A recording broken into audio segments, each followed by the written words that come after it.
Hi, everyone. I hope you're having a glorious week. I want to welcome you to what will be the last episode of this season. For this episode, I thought we'd go back to not necessarily the basics, but thinking through and reflective on everything that happened during the year. I find that the best way to do that is frankly ask all of you in the audience what you want me to talk about and answer all the questions you might have.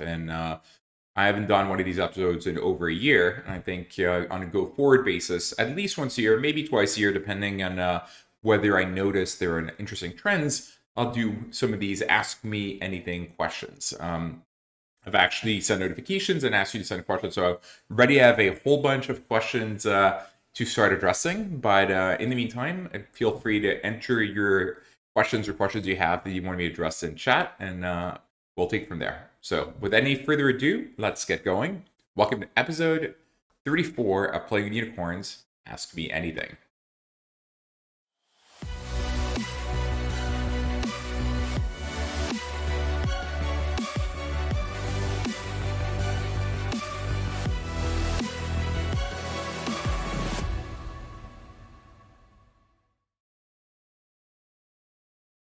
So perhaps not too surprisingly, a lot of the questions I got this year were around surrounding in general crypto, NFTs, etc. And so there'll be a whole bunch of questions that I'll be answering on that topic specifically. So one of the first questions that was posed to me is, once the kinks are worked out, what would the ideal DAO look like were used for venture or syndicating?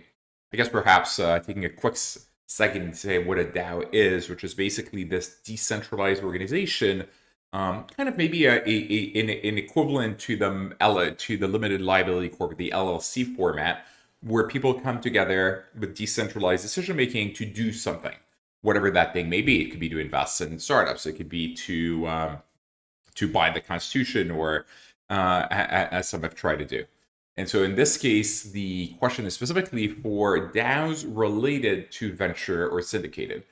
And so to answer the questions like, what would the ideal format look like? I suspect it's the usual, it depends. And to me, it depends on what you're optimizing for.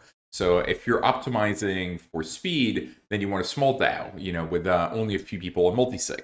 If you're optimizing for deal flow, then you definitely want the key experts in the space to be a part of this. If for reach or depth in the community, then the number of people and having the right people. If it's the ease of decentralized consensus, a simple front-end notification system for participants to be able to accept or deny.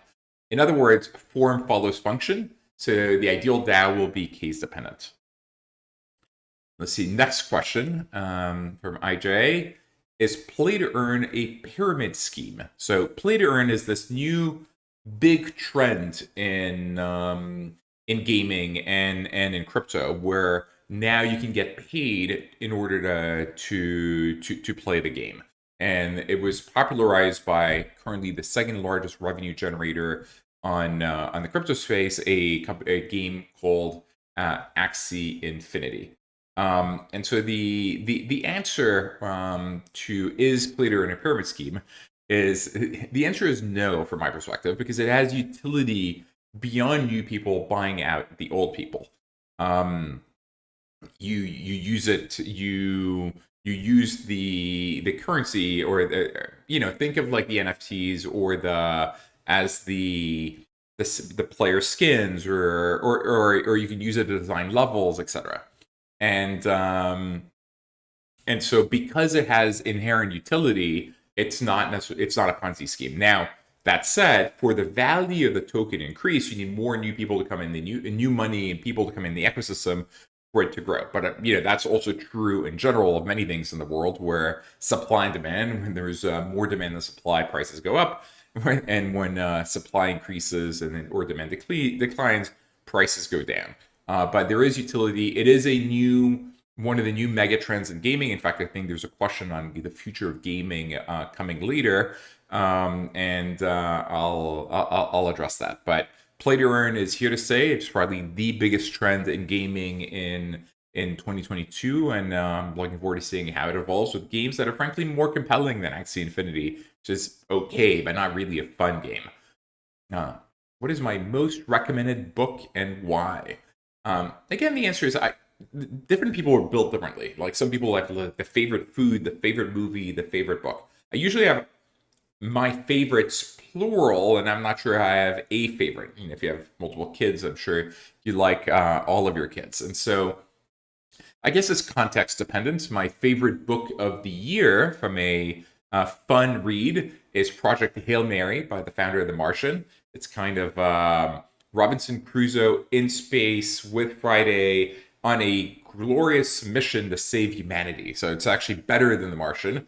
Now, in terms of nonfiction books that I've read this year that I found extraordinary, there's a whole bunch. There's Stealing Fire and how you harness flow states in order to be more effective, which by the way is not necessarily the main reason you want to be harnessing flow states.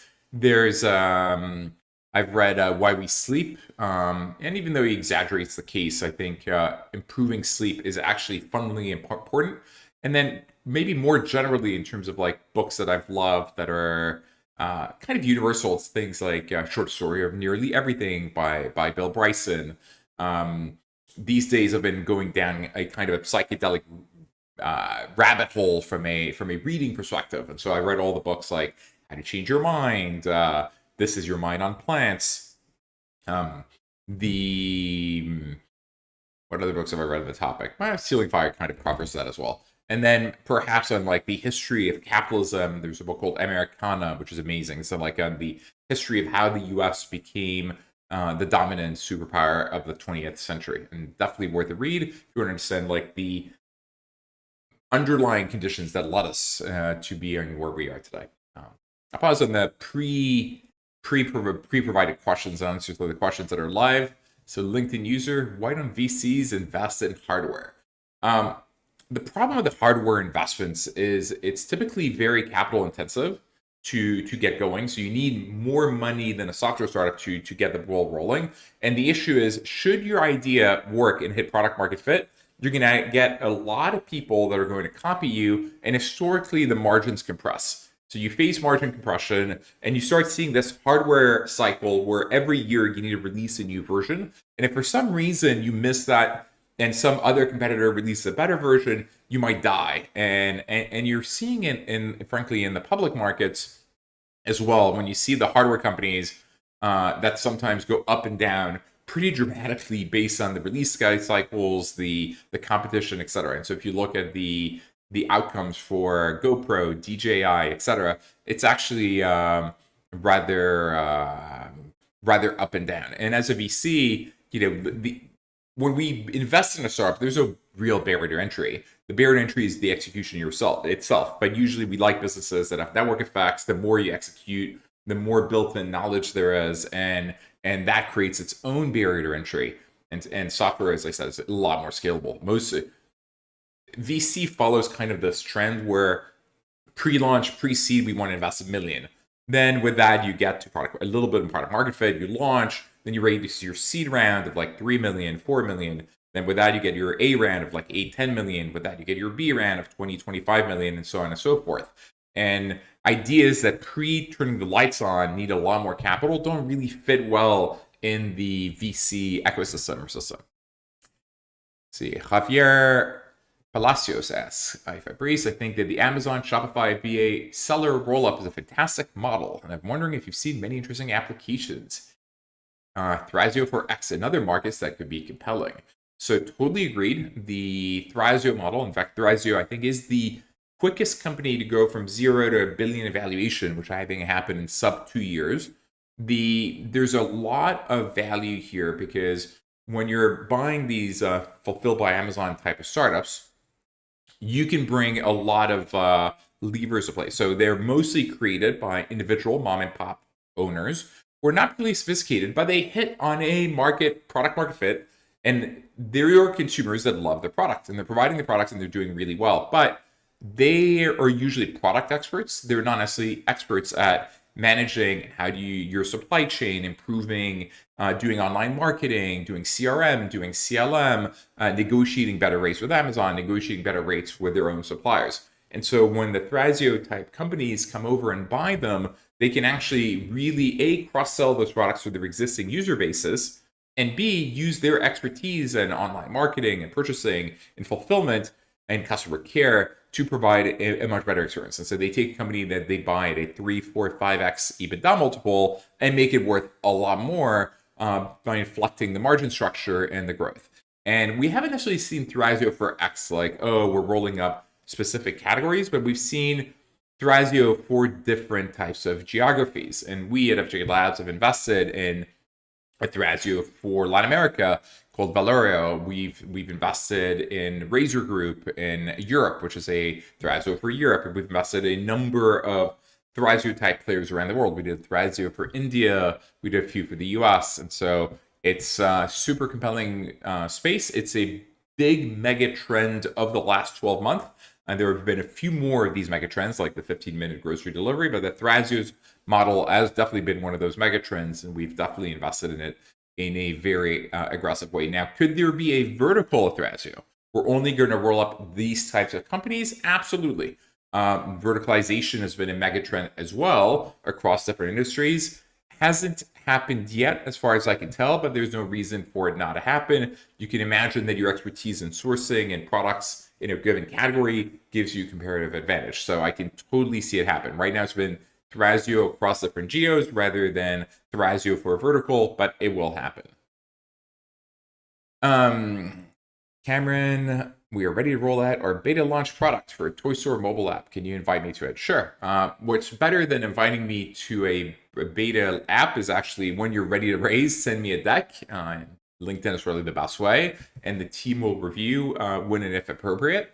And so just do it once you're ready. So whenever you're going to market and raise your $1 million pre-seed or your $3 million seed or whatever, is the time with a deck to approach me.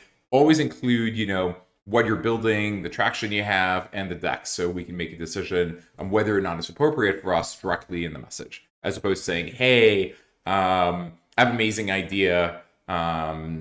Please just send it, please reply or whatever. Like, give me enough information that we can make the decision as to whether or not this is for us in the message. Arnaud Sarad.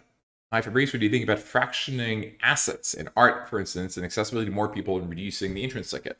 So many people have tried fractioning assets. To date, all the real estate fractionalization companies have kind of failed, like Realty Shares and many others that have raised tremendous amounts of money, all went bankrupt.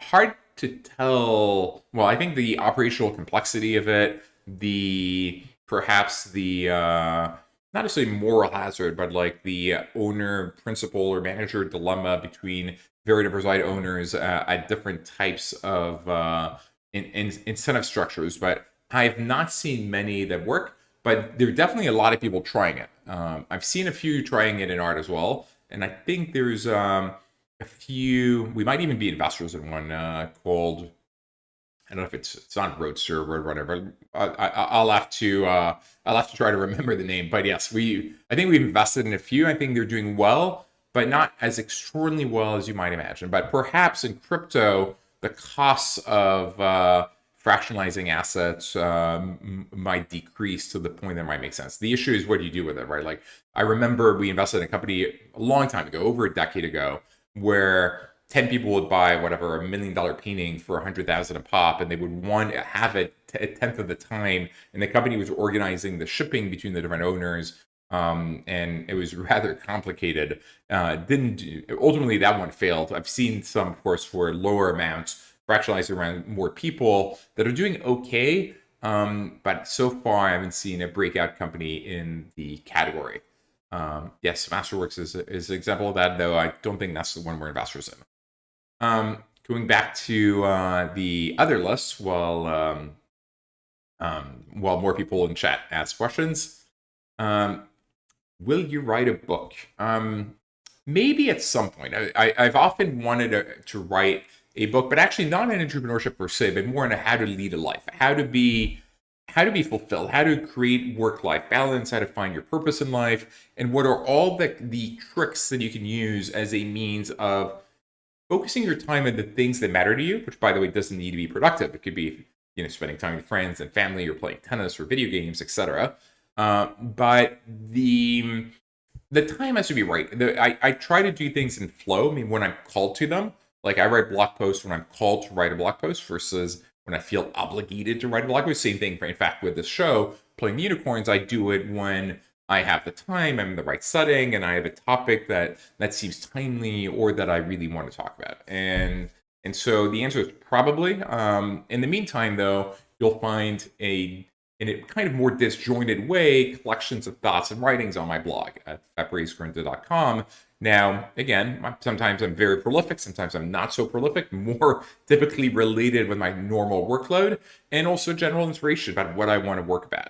And of course, on the blog, it's kind of all over the place. It's like how to make decisions, entrepreneurship, etc. The unifying theme that I think I would want to write about is how to lead a good life and how to structure your life effectively to do that, because most people I know are not actually fundamentally happy, fulfilled. They haven't found their purpose. And I actually think there are a number of tools, tricks, best practices on how to lead an amazing life that most people don't. Frankly, and that's true at every income level, at every stage of life, etc. So probably one day, not anytime soon, too busy leading the life and running FJ Labs and like thinking about new ideas and frankly having a blast. Plus, I had a son this year, so spending time with him and spending time with my family is absolutely amazing. Why is your Twitter so dead? Can you tweet more often? I guess that comes part back to how to lead a life.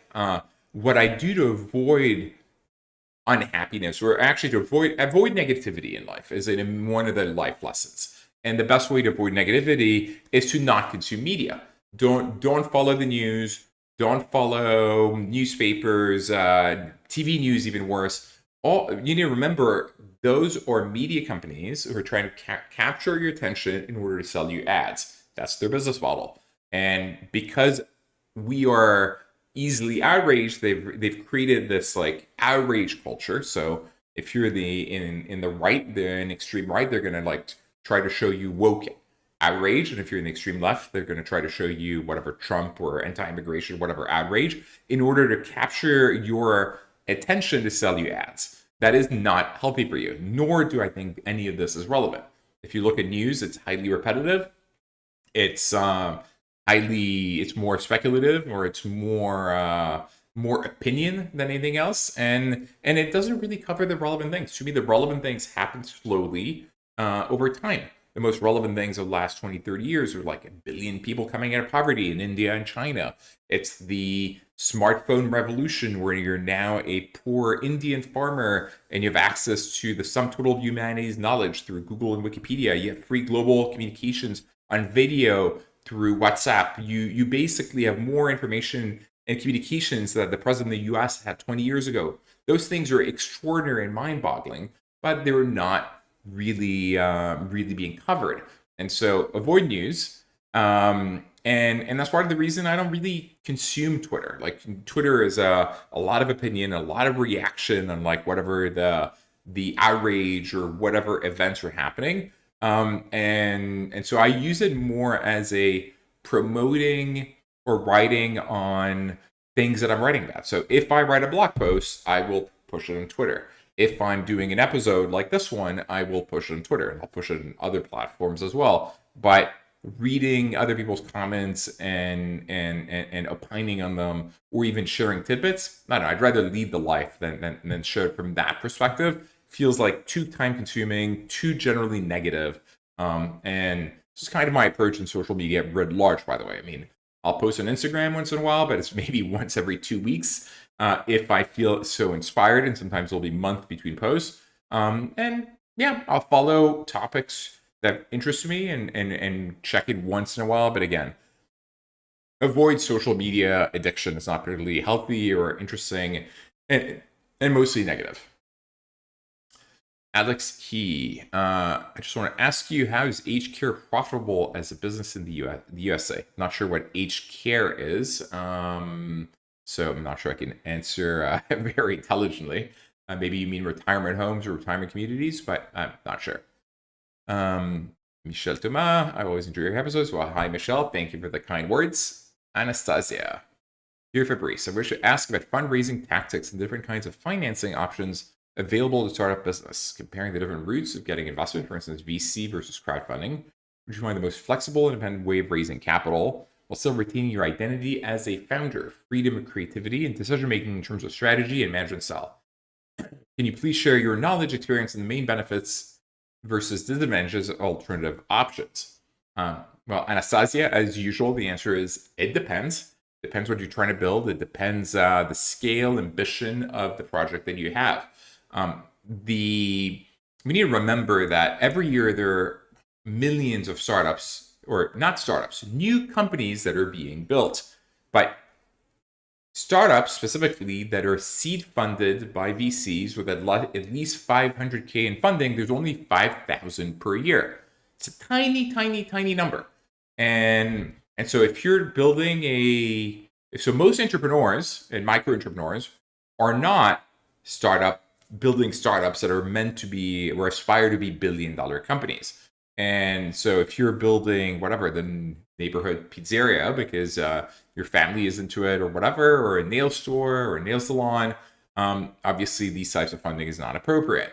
In which case you try to get debt funding from your bank, you try to get donations or investments from friends and family, and you could do things like crowdfunding. Now, if you are aspiring to build a billion-dollar company, it actually helps to be in the VC ecosystem. It helps to raise from the proper angels and pre-seed VCs and seed VCs that frankly will direct you and guide you and help you in the future to both make the right decisions, but frankly help you fundraise. I mean, the main superpower we have at FJ Labs is finding you follow-on capital. Because we don't lead and we don't price, we work with all these other VCs from Bessemer to Catalyst and Andreessen to Sequoia to Tiger, and we send them our best deals. And so the best or the idea, if you're trying to build these types of companies, having people like us on board is extraordinarily helpful.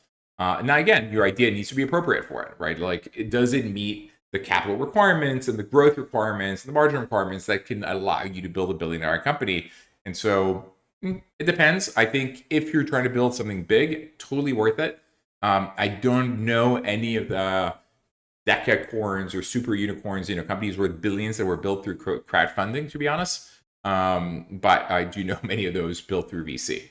That said, crowdfunding, if you're trying to do something, again, smaller scale, donation based, etc., makes a lot of sense. And I've seen many projects on Kickstarter, right? If you're doing hardware, going back to the questions someone asked earlier, actually doing pre-sales on Kickstarter or Indiegogo, or Indiegogo, I don't remember the exact name, is actually an amazing approach for getting funding.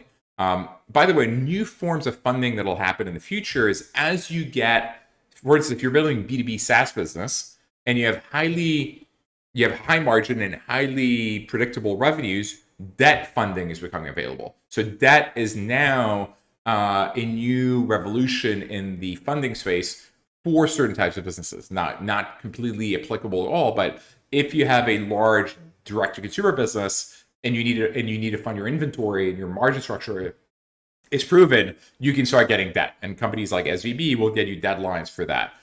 We work with a broker that helps many companies actually get deadlines. Now, again, it's not for funding your operations. You need to have good unit economics, but it's for funding your inventory. It's for funding your or if you have a SaaS business with a successful monthly recurring revenue, MRR, you can also get that against that. And in fact, there are companies like Clearco, which my brother works in and that we're investors in, that helps startups fund their marketing. So if they'll log in and look at your Google and Facebook, and they'll see that if your marketing is profitable, they'll not exactly structure a loan, but essentially lend you money for you to spend money in marketing until the point of marginal profitability. Javier Palacios, will there be an EIR program this year? So there will not be a formal EIR program this year, just because I'm dying. Way too busy. The problem with the EIR program is amazing, right? We get to go to Harvard, Stanford, MIT, Wharton, Columbia. We get 250 applicants. And of the 250, we pick 2, and then we train them for a year and a half, and then they join as EIRs, and then we build a company together. That's amazing. And we've built like over probably a dozen companies in the last decade, and it's worked really well.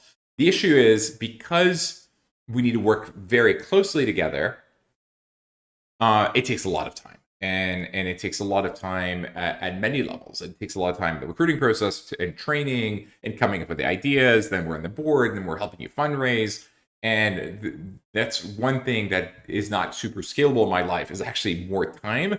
And right now we're raising Fund 3 for FJ Labs, and we're kind of halfway there. We've raised like 200 at like 400 million we want to raise, so that's taking a lot of time. We have a SPAC out, and we need to find a target to merge with, to de-SPAC.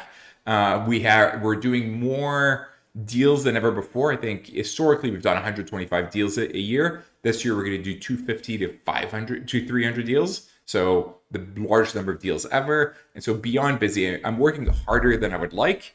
And so putting the program on a pause, which by the way still means that we still have EIRs. We had a new EIR join in September, and we have a new one starting in January. So we still have like 2 companies to build. That said, feel free to send me a message and apply. Occasionally, opportunistically, someone that happens to be the perfect fit, and we feel we're not going to die like onboarding them, we might take them. So I guess the EIR program, instead of being a formal program where we recruit for it and we try to build companies explicitly, will be more an ad hoc program. People apply, and based on the fit, we decide. And it's going to be split in 2 programs. First-time founders that need more handholding will be in the normal historical program, and second or third-time founders who really want to work with us, but they already have their idea, or they have a sense of where they want to build, they need us less, will be on or less involved 10% program. So, but again, we're not going to formally try to get more deals. It's going to be more ad hoc, like you apply, we like you, let's do it.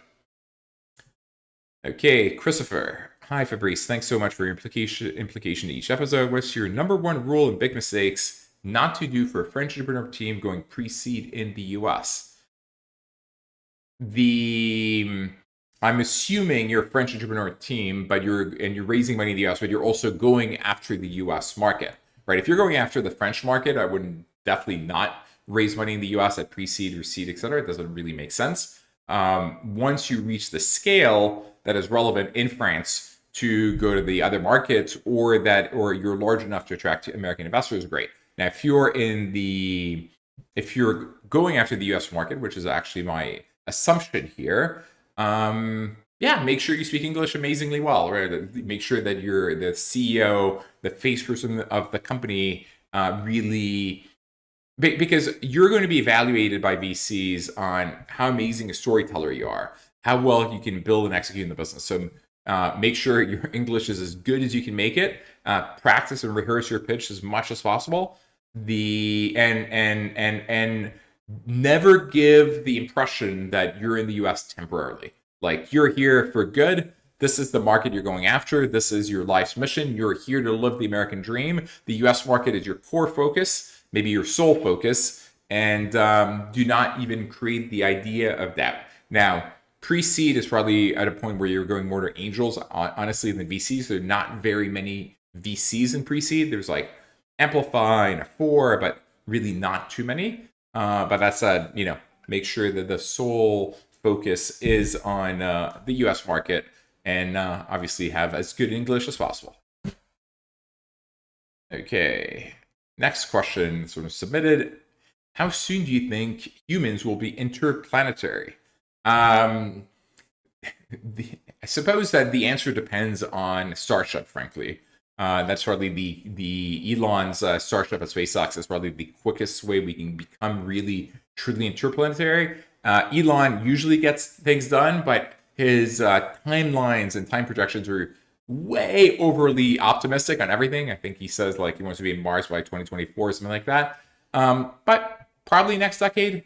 I'd say in the 2030s. I wouldn't be surprised if we had the beginnings of a base that's installed there and a few people that are spending some time there. So that'll be the basis of it. I'm not sure if we could call that necessarily interplanetary. If we had a disaster on Earth the colony on Mars would still die out because it wouldn't be able to have access to its own resources. So it would be really only truly independent to the point where it's growing its own food, it's making its own fuel, etc. And that would probably take a certain amount of scale. So from that perspective, it'll take decades longer, but we're going to get there. Now, this depends on Starship actually working. Otherwise, the timelines will be a lot longer. And getting something like Starship to work at that scale and the cost that they're looking for is extremely difficult.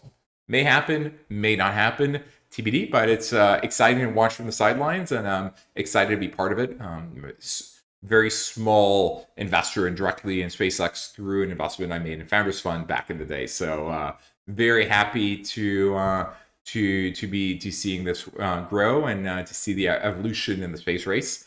And at the same time, by the way, I'm also excited for everything that Starlink is going to bring to bear, especially as a potential consumer of Starlink as I travel around the world and I'm in places that are rather remote where internet doesn't work particularly well.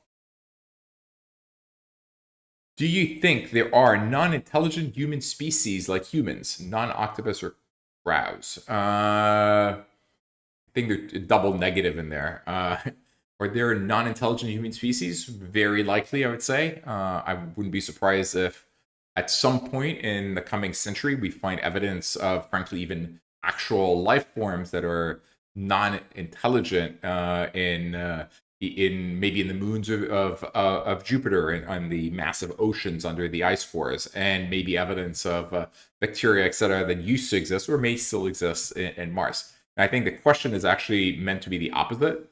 Maybe are there intelligent species? I guess suggesting that maybe octopus and crabs are not intelligent enough.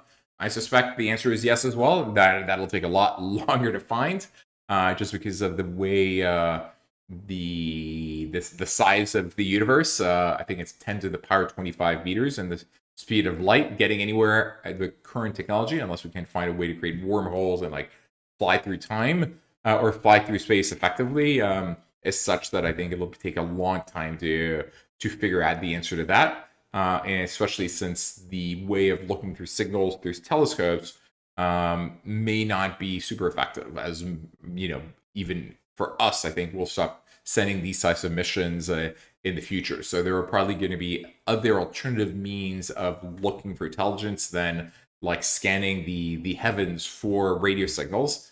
But do I suspect that they'll come to fruition and discover life anytime soon? Yeah, maybe through luck, but the universe is so vast and big, probably not in the coming century. But if it does, it would be fantastic, I suspect. It'll be interesting. It'll perhaps help us put aside some of our differences and realize we are all human. If you go to space, and maybe that's one of the beauty of like going to space and the Blue Origins or SpaceX or Virgin Galactic, and from space you see when you see the curvature of the Earth, there are no borders. I mean, all these things are like human inventions. Like we're creating these differences between us, where in fact we are extraordinarily similar. I think humans are 99.7% or 97% genetically identical. We're more similar to each other than most other species. Apparently, there was a big ice age about 100,000 years ago where the human population went below 1,000 individuals. And so we are all today the descendants of these 1,000 individuals. And as a result, we're extremely similar. And yet we are creating these artificial differences between us and these in-group, out-group dynamics. So hopefully we can find something to unify around. And who knows, it might be other catastrophic events, right? Like perhaps climate change, etc. When it becomes the clear and present danger, we will rally as humanity. But then again, I'm an optimist. I see the best in people, and I think most people are inherently good and are trustworthy. But there are circumstances that leads to creating division that I think we can try to avoid. Oscar, thoughts on the future of Europe and the EU? The European project is interesting. There are a lot of things that were built a little bit stupidly in its inception because they were requiring you're putting together countries that are fundamentally different, that have different economic cycles and different underlying economic conditions, and tying them in one currency. You of course remove the fiscal element from their ability to, or sorry, the currency element from being able to adjust their economies. And so now all the adjustments need to be made through fiscal adjustments, which sometimes can be extraordinarily painful, and some countries are or are not willing to do it. I'll give you two cases to answer your question, Oscar. The optimistic case, by the way, is that we're seeing an extraordinary democratization of technology company creation. We've seen an evolution where 20 years ago, you needed, actually more than 20 years ago, you needed to be in Silicon Valley, you needed millions of dollars to turn the lights on, you needed specific knowledge and skill sets to build startups. And that was really only in one location where the capital and the expertise was there. But first, we had the open source revolution, the MySQL, PHP, Python, etc. So you no longer needed Oracle database services. You no longer need Microsoft Web Services, etc. Then you add the cloud computing revolution with AWS, where you could variabilize your costs. And now you have the no-code revolution, where more and more people are now in a position to build startups, and you no longer need to be a computer science major. You no longer need as much capital as ever before. So you're seeing an explosion of company creation all around the world, and Europe has been privy to that as well. We're seeing extraordinary companies being built all around the world, in Paris, in Helsinki, in Stockholm, in Berlin. And it's leading to an amazing explosion in creativity and entrepreneurship that's frankly beautiful to observe. And we're only at the beginning of that, because most things still need to be invented in tech. We're still at the very beginning of the tech revolution in healthcare, education, public services. Most of B2B is still done through like relationships and Excel and email. And so everything needs to be invented, and European founders in Europe has a very big role to play. Now, maybe the more pessimistic angle is the institutions were highly bureaucratic, slow-moving, typically anti-tech and innovation, passing counterproductive laws, and we'll have to see what the mutualization of that looks like in a world where, at some point, post-pandemic, or not necessarily post-pandemic, but when the pandemic goes from pandemic to endemic, and we start dealing with it, I think the public focus and attention, and the government focus and attention, which I think is kind of like the Eye of Mordor in Lord of the Rings, can only focus on one thing at a time. And right now, all of the public attention is like all COVID all the time. And there was a time before that it was like kind of all Trump all the time. At some point when this ends and the pandemic is endemic, perhaps it'll go to, what happens to these massive budget deficits that we've created? Are they sustainable? How do we deal with the debt load? By the way, the outcomes are not necessarily all negative, but perhaps there will be some countries where it'll be deemed non-sustainable. And should there be a massive debt crisis over Italy, let's say, what would that look like? And what would the future of the EU look like in that context? Now, historically, they always find a way to muddle through. So I suspect, writ large, the EU project will probably continue. They'll find ways to muddle through and make things happen.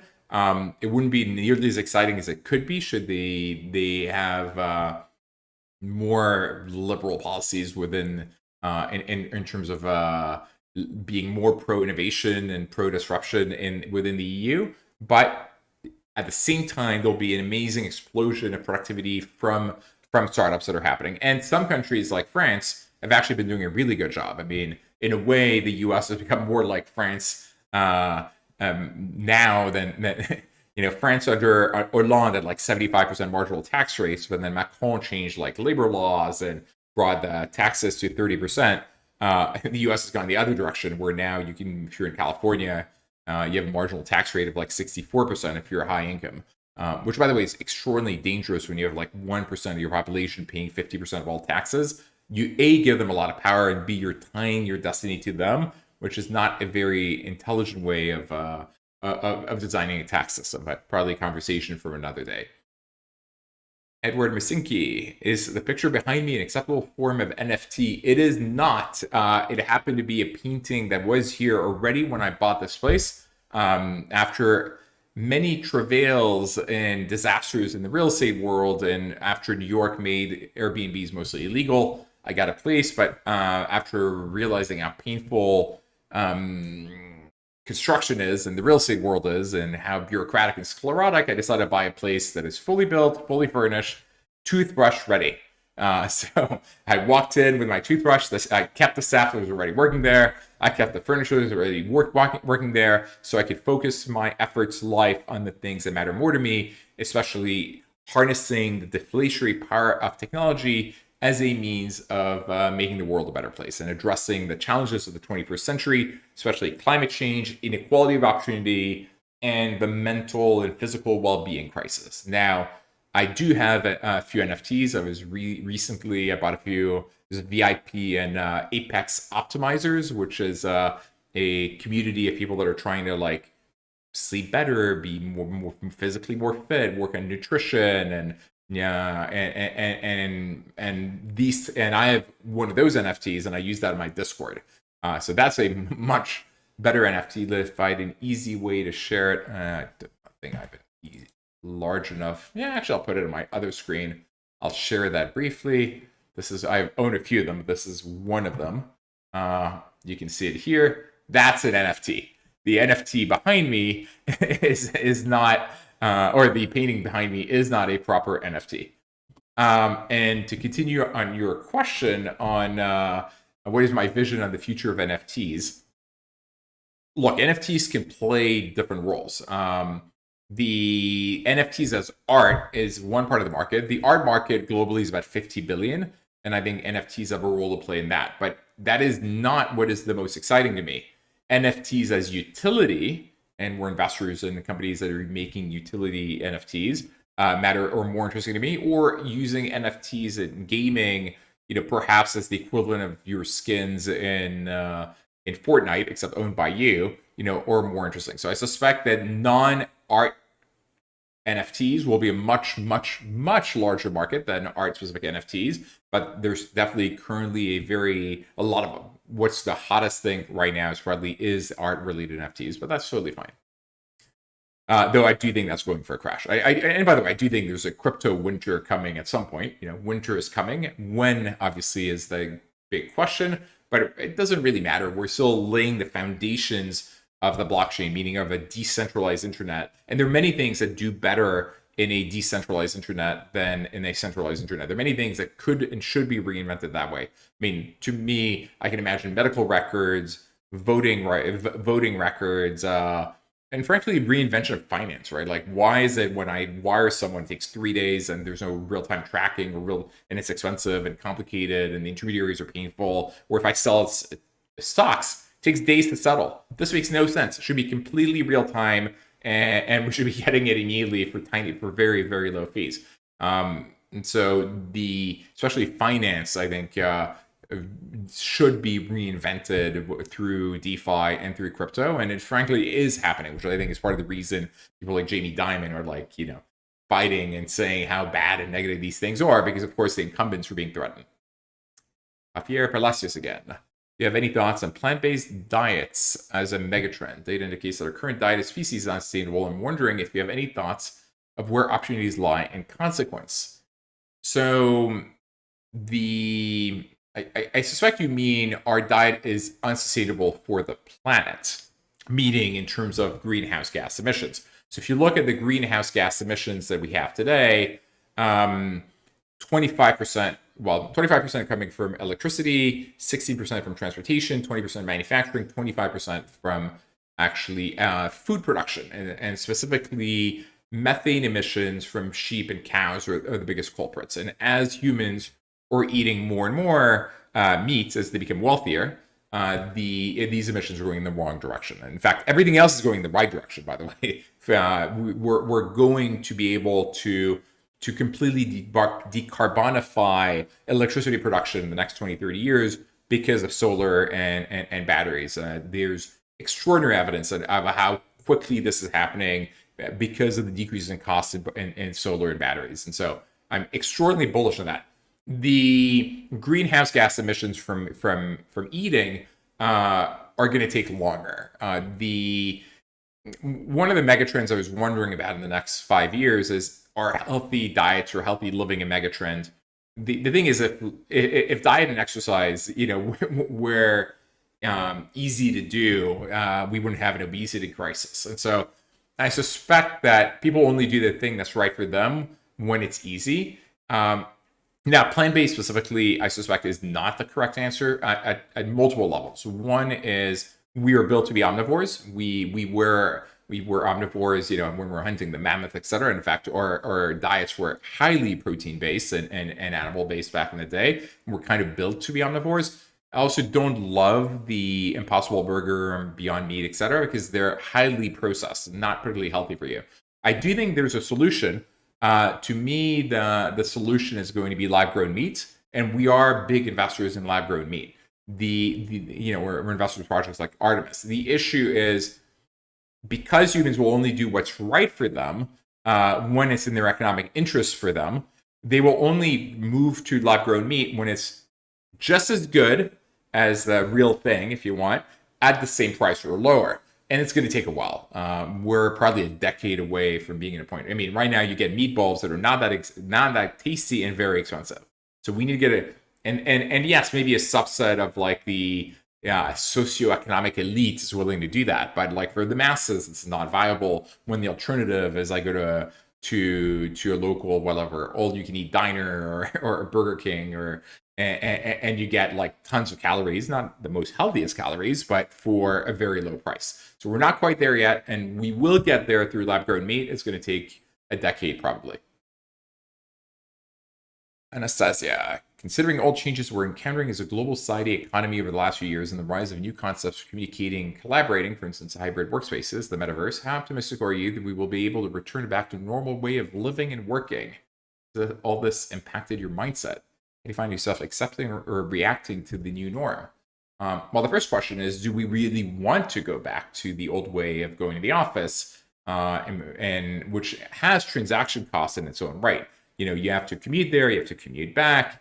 There's real estate costs involved in having that office to begin with, and there's a lot of face time. Now, I suspect that I think the answer, as usual, will be it depends. There's some businesses that will do better in remote, and there's some businesses that do better in person, and businesses in between. For us, for instance, at FJ, we've kind of realized that if you're at Zoom at home, in a way, you're more productive, right? You can do meeting after meeting after meeting after meeting without distractions, but you lose the creativity, the camaraderie, the sense of culture and unity. And so coming to the office a couple times a week, it could be 2, it could be 3, and sometimes you don't come in for a month, is actually an amazing way of coming up with new ideas, because the most interesting ideas actually come from like serendipity in where people are like crossing ideas, brainstorming. It happens over lunch or coffee and things that are unplanned and unstructured. And that's why, by the way, I structure my life in a way where I'm a month in New York, where it's super intense socially, professionally, etc. And then I'm a month not in New York, usually in a place like Turks and Caicos, where even though I'm working during the day, I'm doing my show, I'm doing calls, I'm doing emails, etc. I take the time to be reflective, and so I suspect that a hybrid type model will be the norm for many, at least knowledge workers, and not necessarily if you're working in a factory, etc. And it'll be fantastic. It'll be better for most. So I'm excited to see where the future holds, and I can see productivity increasing because of that. Right now, productivity is declining because of the supply chain issues. I hope that these are temporary and we're going to be able to address them. Christopher Makel, do you think this will change business organizational structures and of employee, more stake in the game, independent people working towards the same goals, sharing the benefit via NFT? So there's definitely been a increase in entrepreneurship, and there's definitely been an increase in the passion economy, where you're in a position to monetize your true passion. There's this idea that if you can have 1,000 true followers, you can actually make a living regardless of what it is you're doing. And the Web 2 and now the Web 3 is actually allowing this to happen. Where if you're a writer, you can be on Substack. If you're a gamer, You can be on Twitch. If you're a B or C tier celebrity and you don't mind like sending people birthday videos, you could be on Cameo and wishing people a happy birthday. And we're seeing many versions of this for across different verticals, across different categories. If you're an artist, maybe you're on Patreon, you could be on YouTube. And we're seeing many of these as well on the blockchain. The companies like Socios or Chili's that are allowing like soccer teams and stars to make money. There are people that are allowing you to issue your own coin, either personally if you're a big brand or not, for different reasons. Perhaps it's for access to that person or for buying their merchandise. So there's definitely a revolution going on where more and more people are going to be able to make a living doing the things they love to do. That said, is it the end of all employees? No. It's a rise of self-entrepreneurship and people doing the passion economy. There will still be lots of people working for companies like Walmart and Microsoft and Google, etc.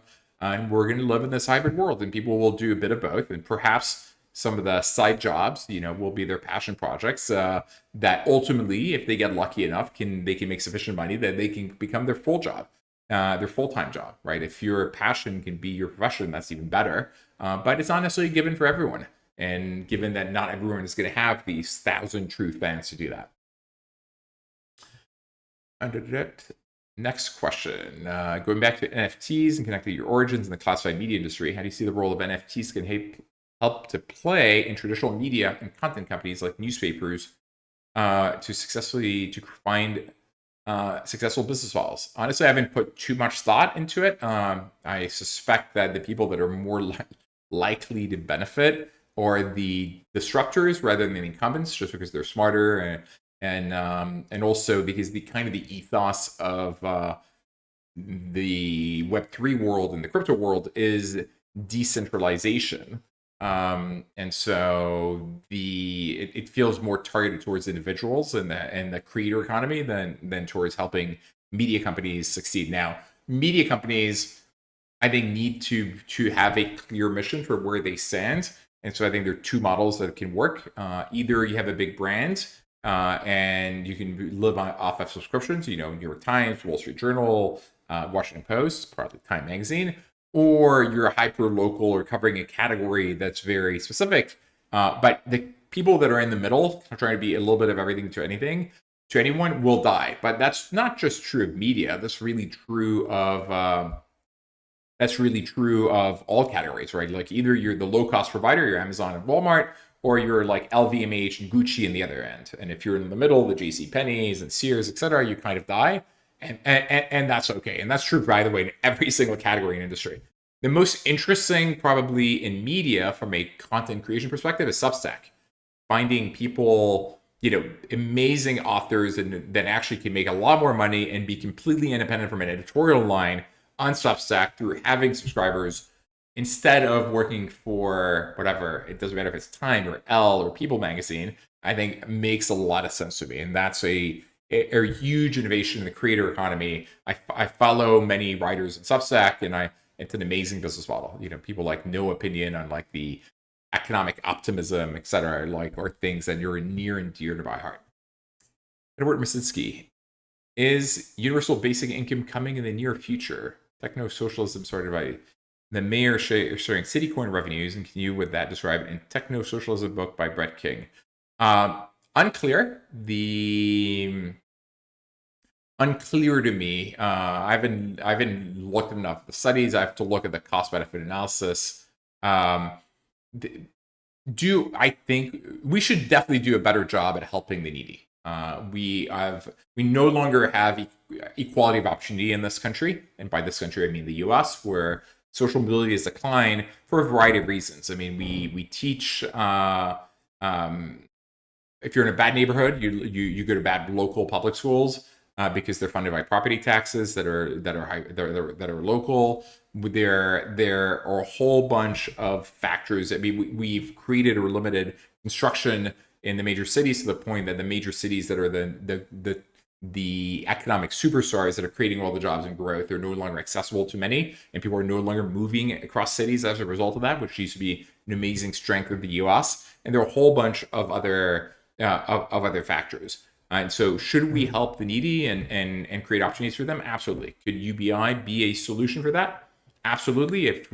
But it would require a fundamental reinvention of all of our existing entitlement systems, and frankly, eliminating all of them to replace them with us. And I suspect that it's probably not in the political cards anytime soon. And so if we get it, it's probably going to be like tiny amounts. It would not be the equivalent of like helping people have independence. So it'll be like $1,000 a year as opposed to probably a minimum of like 10,000 or 15,000 that we would need. But that would also require removing all the other types of entitlements, which probably makes sense, right? Like that currently in most Western countries, most of the benefits are going to the middle class as opposed to the people that need it the most, because they're the largest component of voters. And so it's kind of like an inefficient way of taking money out of your left pocket in the form of taxes, giving it back to you in the right pocket in the form of services and benefits by the government in a very inefficient way, minus chunk of inefficiency in the middle. So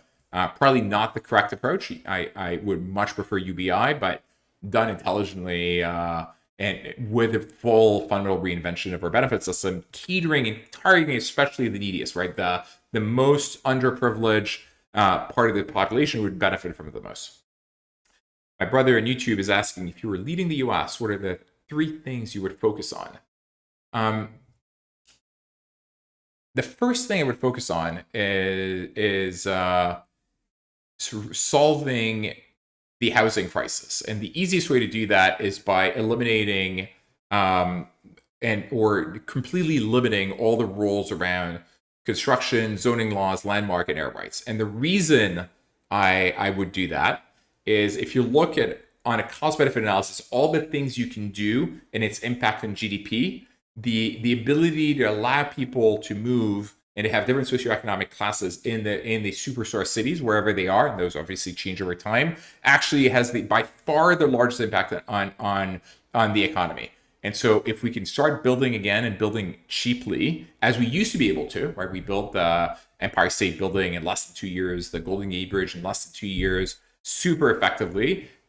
We can increase supply to the point of we can make these major cities affordable again, and we can solve the problems. I mean, right now you have like over 80% of San Francisco zoned to no apartments, no more than two floor multi houses, as opposed to single family homes, as opposed to big apartment buildings. And now I understand the value of zoning and landmark, et cetera, if you're in Paris, but if you're in New York, build up. Increase supply infinitely, get prices down, get people to come to the city will thrive and do better for it. And you'll also create an ecosystem where people of all social classes can do well, and you're going to re-jumpstart both physical mobility, economic mobility, and social mobility. Probably would be the one thing I would do. And right now we're not capable in the US of building infrastructure very effectively. So let's solve that. That'd probably be number one thing I would do. And maybe the most important in the soul. I'd have to think through what the other two are. Nothing comes to mind just immediately, just because I've on the cost benefit analysis, most things are pale in comparison. Caleb, would I invest in a drone delivery company, or do I invest in them? Definitely not in companies that would make the drones, but maybe that use the drones. So the app, not the underlying technology, but the application of technology, maybe. If the unit economics work, if it's scalable, if it makes sense, TBD. I would have to look at the deck and decide if it makes sense or not. Okay, let's go back to some of the pre-prepared questions. Do you think BTC or one of the crypto will be a means of value exchange when humans go interplanetary, since most natural resources are widely available in space, like gold?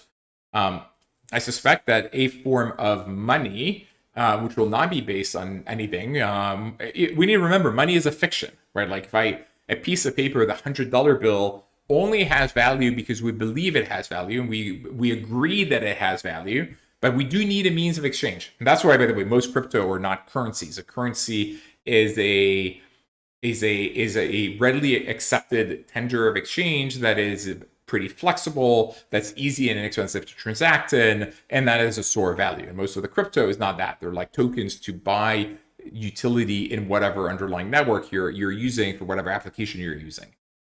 So it need not be crypto. Probably makes sense if the money we use is digital. I suspect it will not be based on a commodity because that makes absolutely no sense. It'll be in whatever fictional currency we agree is going to be a means of exchange. May or may not be the US dollar. It may or may not be a representation of that in the future. But probably digital probably makes the most sense. And by the way, there's a big case to be made, and someone wrote a very interesting article on the economics of Star Trek for at the point in the future where you get like the replicator, where anything can be built essentially for cheap, for free. So they argue, they went all the way, like there will be no more currency. So I disagree with that. There will still be constrained resources. You know, for instance, lands on Earth or beachfront property will be constrained. So probably will still have a form of currency. Now the jobs might be very different. Maybe prestige will matter more than the amount of money you have. So perhaps, you know, you're going to choose to be a starship captain, and that'll be rewarded in the prestige of being the captain. And so you do it for its own merit, right? Like it'll be a source of purpose as opposed to being a source of compensation, because frankly, anything you would ever want could be obtained for free. Obviously, this is a kind of the utopia of Star Trek: The Next Generation. We're far away from there, but that's why I love technology. It's deflationary, and every day we go in the future, we're making that future come earlier because we're making things accessible to the masses at lower and lower prices. Alexandre Salem, what do you think the next paradigm shift for gaming is? Do you think it's VR AR? Do you think it's a business model evolution from subscription instead of freemium, or ownership models? VR AR feels a bit early still, to be honest, even though the Quest 2 is pretty amazing. The games, there's still latency. You still get motion sickness. The graphics are nowhere near as good as they are in the Xbox X or the PS5. And there are no non-gaming applications for it. Well, I guess here we're talking gaming. So I suspect we're still years away from getting to the point where it'll be mass market and where enough people will have it that you're going to see a game where 20, 30, 40 million units are sold, or frankly, if you even have that many VR headsets on the same platform. So I think it's early for VR and AR still. I think it'll be fun to play with, and you could go places like VR World to take advantage of it. Not sure I would go and build a big VR AR company right now.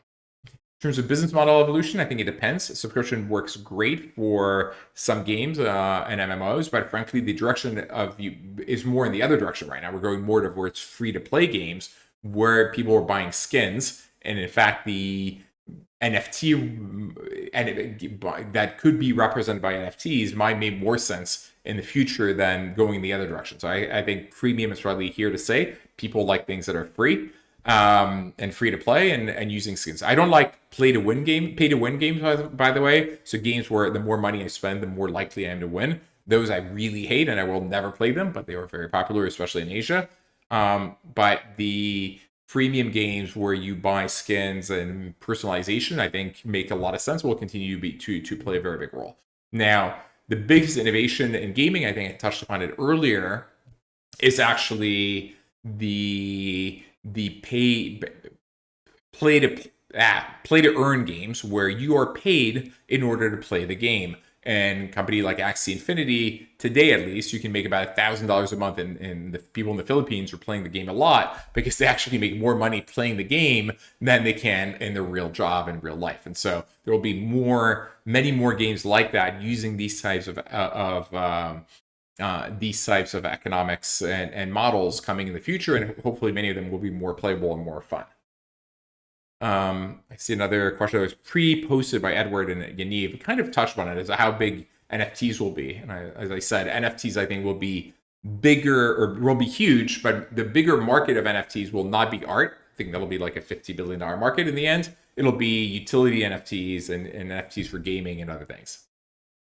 Andre Korshigan asks, post-pandemic boosts the shopping mall small online. Would the situation promote unmanaged marketplaces with low transaction fees like grocery stores? Not sure I quite get the question, but definitely the pandemic has boosted online shopping writ large. There's definitely been a megatrend independent of that from buying small and buying local, et cetera, though not necessarily from local grocery stores. In the local grocery store business, the mega trend here is the 15-minute grocery delivery, based not out of grocery stores, which actually have a high cost structure, but based out of dark stores. So the huge trend has really been a company like Joker will have like 300 dark stores in New York, and you order and boom, you get your groceries delivered in like sub 15 minutes. So I think the average delivery time is like 7 to 9 minutes. Completely mind-boggling, and really falls in the mega trend of faster, better, cheaper, which the internet is all about. So that will completely continue. And I think the transition to online ordering and online everything will continue. And so we've had a step change in penetration, which will continue on a go-forward basis. Sharon Shaltoon, would be great to hear your thoughts and experiences about the importance of even need of having a user experience strategy with regards to success or failure of a startup. Well, yes, as usual, it depends. If you're building and the next generation AI, the AI working probably more important than the UX UI you're building around it. If you're same thing if you're building a self-driving vehicle, etc. But for many things, the UX UI is the key, right? Like the magic of Uber is how much better that experience was relative to a taxi. And so for most companies, when they are built, have a product person. In fact, often the CEO is the product person. There's been a transition of the founder being the technology head to the founder being the product head. And that trend is continuing. So I think most companies have a product strategy from the get-go, and the UX UI you use matters absolutely fundamentally. And I think, if I'm not mistaken, your job is in UX UI, so it's here to say it plays a huge role, and it matters. So, of course, in some cases, especially it matters more than others. I think we're reaching the end of our questions, both live and pre-prepared. So with that, I'll pause it. Actually, wait, one more. Your thoughts on social tokens and decentralized identity. I actually think I can very well imagine a means of having identity in the blockchain, and so can make a lot of sense. Now, social tokens, again, the problem is the devil is in details in these things and what you want to use them for, etc. What I would not want to end up with is a China type model where it's controlled by your social credit status, or status controlled in a way by the government. Now, of course, you're suggesting a decentralized identity, but nonetheless, what are you using it for, etc. But could I imagine the creating identity proofs in the blockchain? Absolutely, and would make a lot of sense. In fact, we're investing in a few companies that are doing things like that. Anyway, I think with that, I'll pause it for today. It's been an amazing year, an amazing season. It's been super fun to interact with all of you on Playing the Unicorns, and I look forward to seeing all of you next year. So with that, happy holidays, happy new year for when that comes, and we'll take it from there. Thank you.